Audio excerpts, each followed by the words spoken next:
Oke, selamat sore teman-teman. Sore. Sore. Sore. Sore. Perkenalkan kami dari kelompok 3 ingin mempresentasikan hasil diskusi kami yang berjudul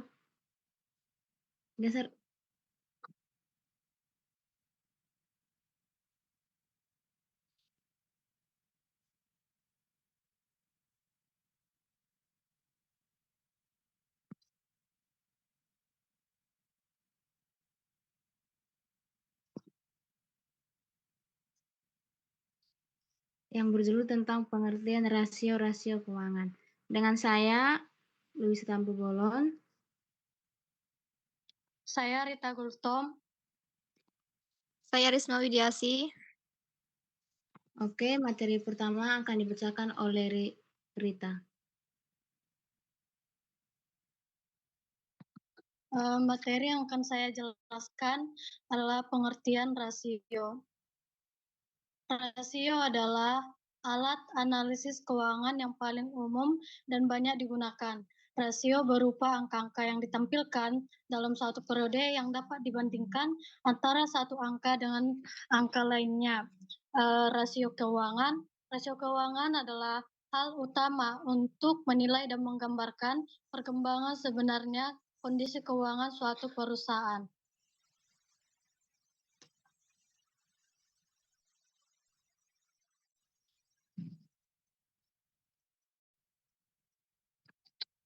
Lanjut, Game.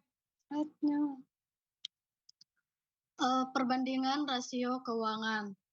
Perbandingan rasio keuangan yaitu metode penting dalam analisis keuangan yang bertujuan untuk mengevaluasi kinerja dan posisi keuangan perusahaan secara menyeluruh. Gunakan berbagai rasio keuangan seperti rasio likuiditas untuk mengukur kemampuan perusahaan dalam memenuhi kewajiban jangka pendek. Rasio aktivitas pendapatan serta rasio profitabilitas yang mana mencerminkan kemampuan perusahaan dalam menghasilkan laba dari kegiatan operasionalnya. Melalui analisis rasio tersebut, perbandingan laporan keuangan tidak hanya memberikan gambaran tentang kondisi keuangan perusahaan pada periode tertentu, tetapi juga mengungkapkan tren serta perubahan yang terjadi dari waktu ke waktu. Ada dua jenis metode perbandingan secara umum, yaitu satu, bandingkan rasio saat ini dengan rasio masa lalu atau historis, atau dengan rasio yang diperkirakan di masa mendatang dari perusahaan yang sama.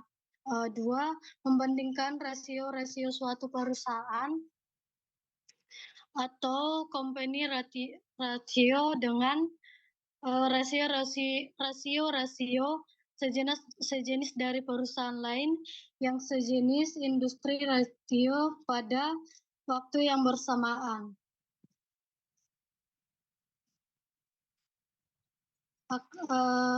Materinya akan dilanjutkan teman saya.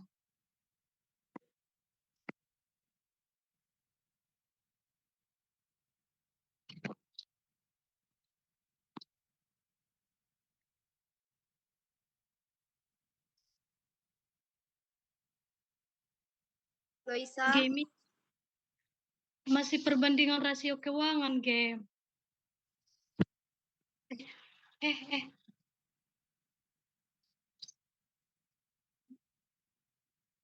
Ini betul dah? Keterbatasan rasio keuangan. Ini.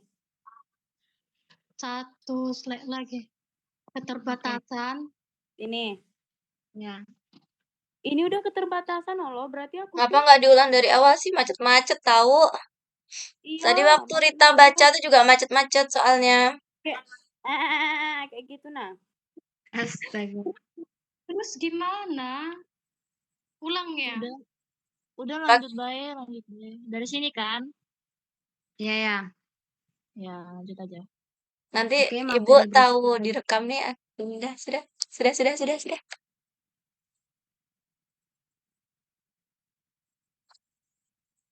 Gemi, keterbatasan Gemi. Keterbatasan. Ini dah. Iya. Iya. Ya udah lanjut. Materi berikutnya adalah keterbatasan rasio keuangan. Analisis rasio keuangan memiliki keterbatasan atau kelemahan-kelemahan antara lain. Yang pertama yaitu mutu analisis rasio akan bergantung pada akurasi dan validasi angka-angka yang digunakan, yang sebagian besar diambil dari neraca dan laporan laba rugi perusahaan atau selain dari buku-buku pembantu. Yang kedua yaitu analisis rasio terutama digunakan untuk memprediksikan masa depan serta mengidentifikasi kekuatan dan kelemahan perusahaan, tetapi sering tidak mengungkapkan penyebab-penyebabnya. Yang ketiga, apabila jumlah penyusutan dan amortisasi relatif cukup besar atau signifikan, angka rasio laba dapat menyesatkan. Yang keempat, informasi-informasi penting yang diperlukan justru seringkali tidak tercantum dalam laporan keuangan. Kebijakan pemerintah dan aktivitas serikat pekerja, perubahan manajemen, perubahan perkembangan teknologi, dan aktivitas para pesaing juga perlu dipertimbangkan dalam penilaian kinerja perusahaan, termasuk sumber daya manusia. Yang kelima, sulitnya mencapai komparabilitas yang tinggi di antara perusahaan-perusahaan dalam industri tertentu yang sedang kita bandingkan.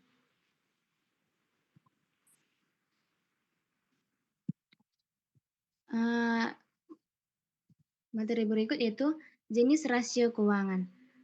Jenis-jenis rasio keuangan yang dapat digunakan untuk menilai kinerja manajemen beragam. Penggunaan masing-masing rasio tergantung kebutuhan perusahaan, artinya terkadang tidak semua rasio digunakan. Yang pertama yaitu rasio likuiditas. Frank Weston menyebutkan bahwa rasio likuiditas merupakan rasio yang menggambarkan kemampuan perusahaan memenuhi kewajiban atau utang jangka pendek.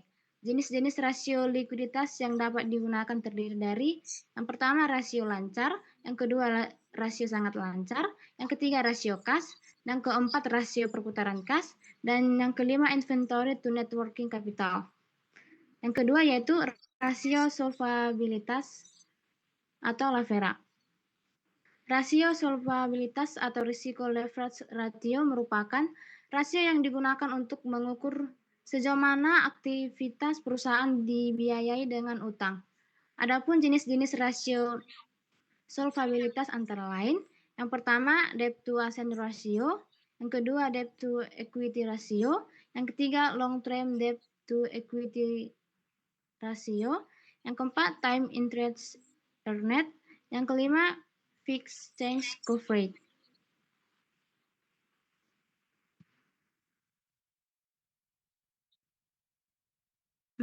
Yang keempat ada rasio profitabilitas. Rasio profitabilitas merupakan rasio untuk menilai kemampuan perusahaan dalam mencari keuntungan.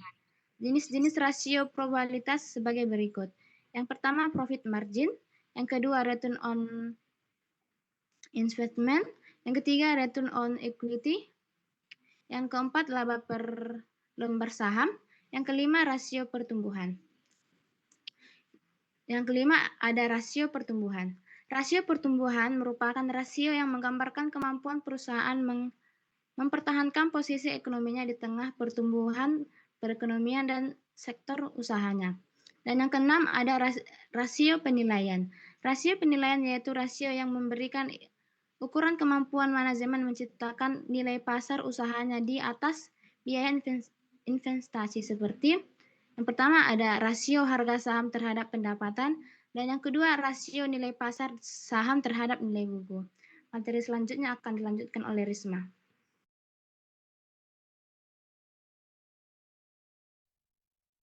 Baik, untuk selanjutnya yaitu ada materi analisis DuPont System.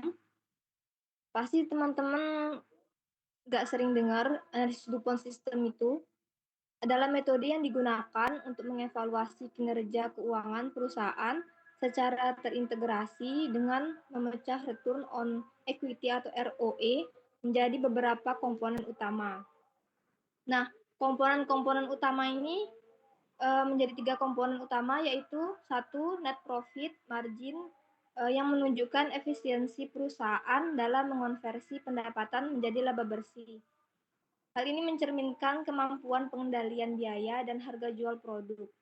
Yang kedua ada total asset turnover yang menggambarkan seberapa efektif perusahaan menggunakan asetnya untuk menghasilkan pendapatan, yang menilai efisiensi operasional dan pemanfaatan sumber daya.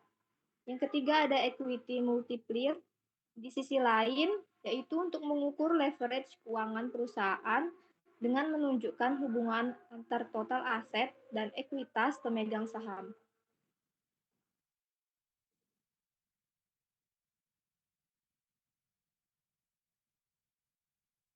Selanjutnya, teman-teman pasti tahu kan arti dari kebangkrutan atau kata bangkrut.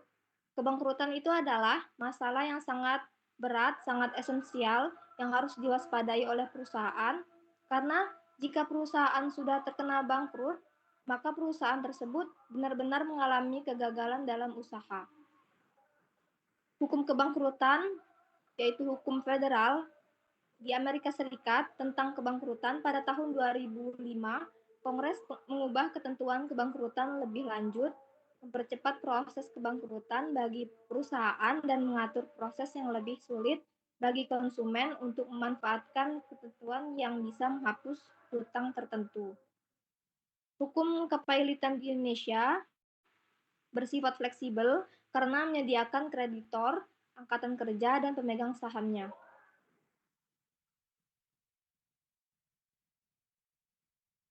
Nah, untuk selanjutnya ada faktor penyebab terjadinya kebangkrutan. Terdapat 4 faktor, yaitu faktor umum, faktor eksternal perusahaan, faktor pesaing, dan yang terakhir adalah faktor internal perusahaan. Nah, kalau untuk faktor umum itu terdapat 5 sektor, 4 sektor, yaitu sektor ekonomi, gejala inflasi dan deflasi dalam harga barang dan jasa, kebijakan keuangan, suku bunga, dan devaluasi. Untuk sektor sosial itu lebih cenderung pada perubahan gaya hidup masyarakat. Untuk sektor teknologi, yaitu penggunaan teknologi informasi, juga menyebabkan biaya ditanggung perusahaan membengkak, terutama untuk pemeliharaan dan implementasi. Untuk sektor pemerintah, berasal dari kebijakan pemerintah terhadap pencabutan subsidi pada perusahaan dan industri. Nah, untuk faktor eksternal perusahaan, yang dimaksud dengan faktor eksternal yaitu faktor pelanggan atau nasabah. Perusahaan harus bisa mengidentifikasi sifat konsumen karena berguna untuk menghindari kehilangan konsumen, juga untuk menciptakan peluang untuk menemukan konsumen baru dan menghindari menurunnya hasil penjualan dan mencegah konsumen berpaling ke pesaing. Untuk faktor yang sering terjadi yaitu faktor pesaing. Faktor ini merupakan hal yang harus diperhatikan karena menyangkut perbedaan pemberian pelayanan kepada nasabah. Perusahaan juga jangan melupakan pesaingnya karena jika produk pesaingnya lebih diterima oleh masyarakat, perusahaan tersebut akan kehilangan nasabah dan mengurangi pendapatan yang diterima. Untuk faktor yang terakhir yaitu faktor internal perusahaan.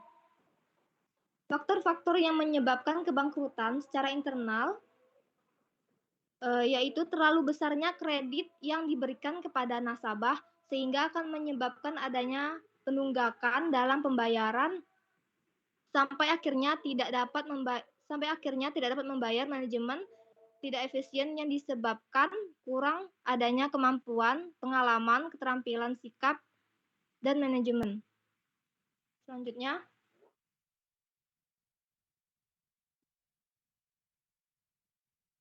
dalam model-model prediksi analisis kebangkrutan, kami menjelaskan model Altman-Score.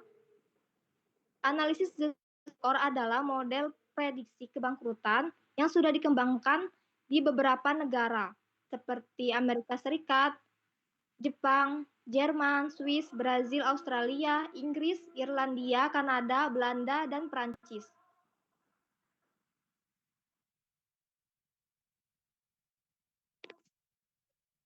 Selanjutnya yaitu menghitung kebangkrutan dengan rumus Altman-Score. Altman-Score dinyatakan dalam bentuk persamaan linear yang terdiri dari 5 koefisien T, khusus perusahaan manufaktur yang mewakili rasio-rasio keuangan tertentu, yakni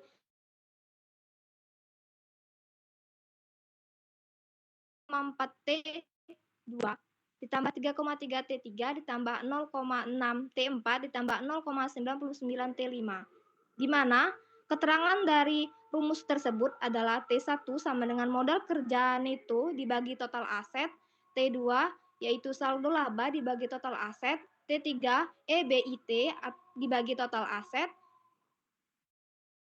4 yaitu nilai pasar terhadap ekuitas dibagi nilai buku terhadap total liabilitas, T5 yaitu penjualan dibagi total aset. Altman menggunakan ketentuan sebagai berikut. Yang pertama, bila Z2.99 sama dengan zona aman. Yang kedua, bila 1.81 lebih kecil, L lebih kecil dari 2.99 yaitu zona abu-abu. Yang ketiga, bila Z1.81 sama dengan zona distress.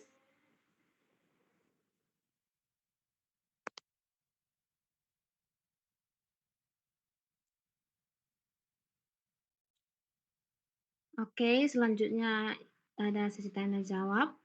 Jika teman-teman yang ada yang mau bertanya, dipersilahkan. Saya juga. Aku.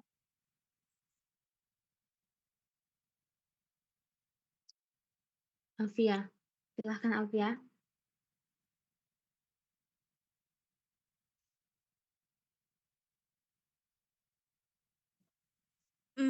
Mengapa perbandingan rasio keuangan antar periode itu atau antar perusahaan penting dilakukan dalam menganalisis keuangan?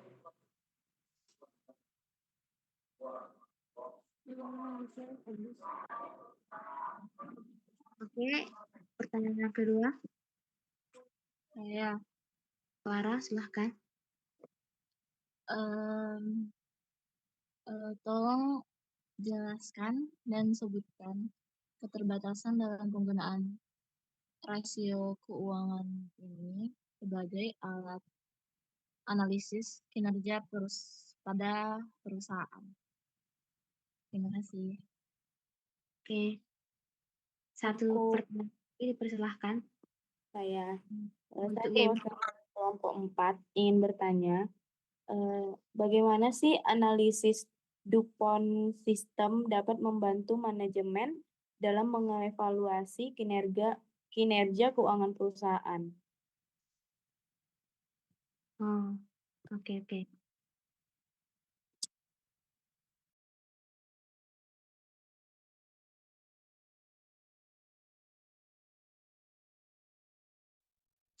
Sebentar ya. Oke.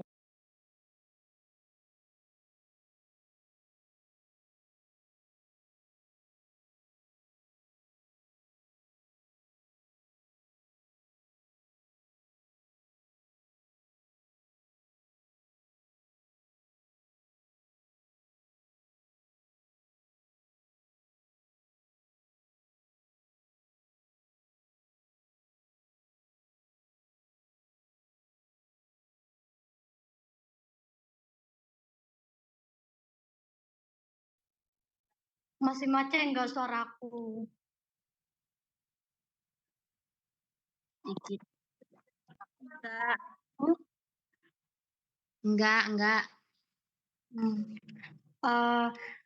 Di sini saya akan menjawab pertanyaan dari Clara Olivia Simatupang. Tadi pertanyaannya, sebutkan dan jelaskan keterbatasan dalam penggunaan rasio keuangan sebagai alat analisis kinerja perusahaan. Rasio keuangan memang dapat membantu memahami kondisi perusahaan, tapi hasilnya tidak selalu dijadikan patokan mutlak. Salah satu keterbatasannya adalah rasio hanya berdasarkan data masa lalu, jadi belum tentu mencerminkan kondisi saat ini. Selain itu, setiap perusahaan punya kebijakan akuntansi yang berbeda, sehingga hasil perbandingan bisa bias. Rasio juga tidak memperhitungkan faktor non-keuangan seperti kondisi pasar, persaingan, atau perubahan ekonomi. Oleh karena itu, analisis rasio sebaiknya dikombinasikan dengan informasi lain agar hasilnya lebih akurat. Apakah bisa diterima, Clara? Bisa, Rita. Terima kasih. Terima kasih.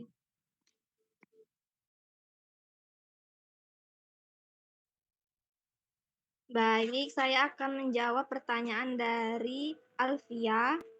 Mengapa perbandingan rasio keuangan antar periode atau antar perusahaan penting dilakukan dalam analisis keuangan?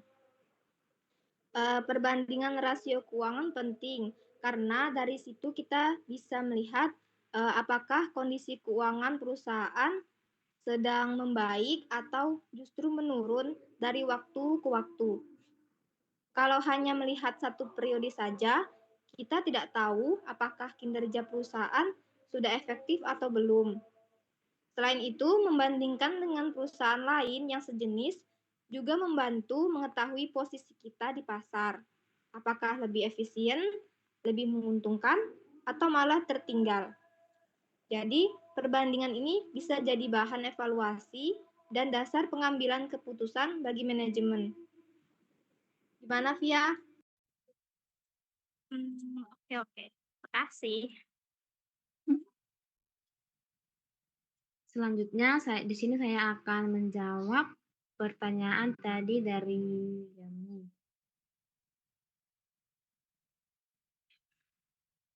Nah, di mana tadi soalnya jelaskan bagaimana analisis DuPont System dapat membantu manajemen dalam mengevaluasi kinerja keuangan perusahaan.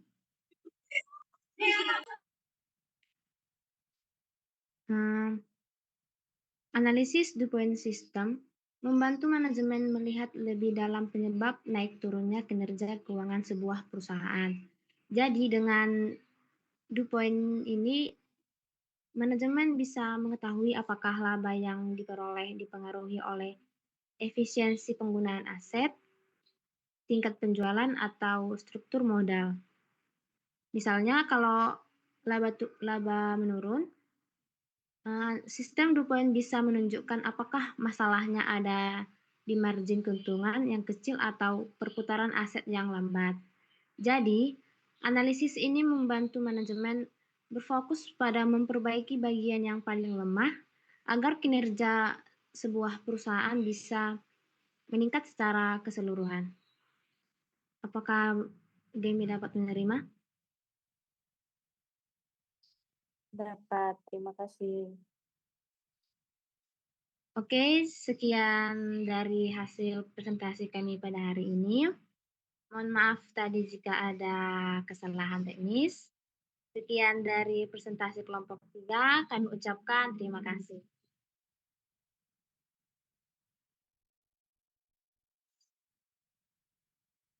Oke.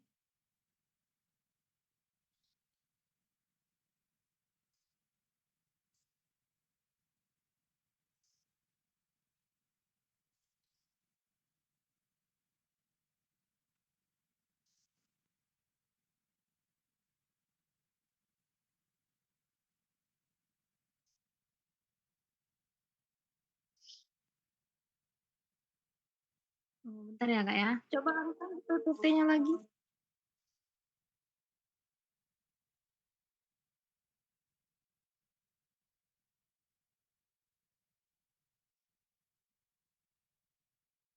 Menit lagi, guys. Aku aja Kayaknya ini. itu Risma yang itu Risma yang tipe. Soalnya di PPT itu Z bukan L dak sih? Ya, makanya itu kayak aku bacanya sih Z, tapi Risma itunya L gitu. Jadi aku tanya yang Kayaknya bener buram. itu Z atau L. Kayaknya buram Ya, dak. terima kasih Z, atas Kak, Z. perhatian. Oh, oke, terima Maaf, kasih. Terima Ya, kasih atas perhatiannya.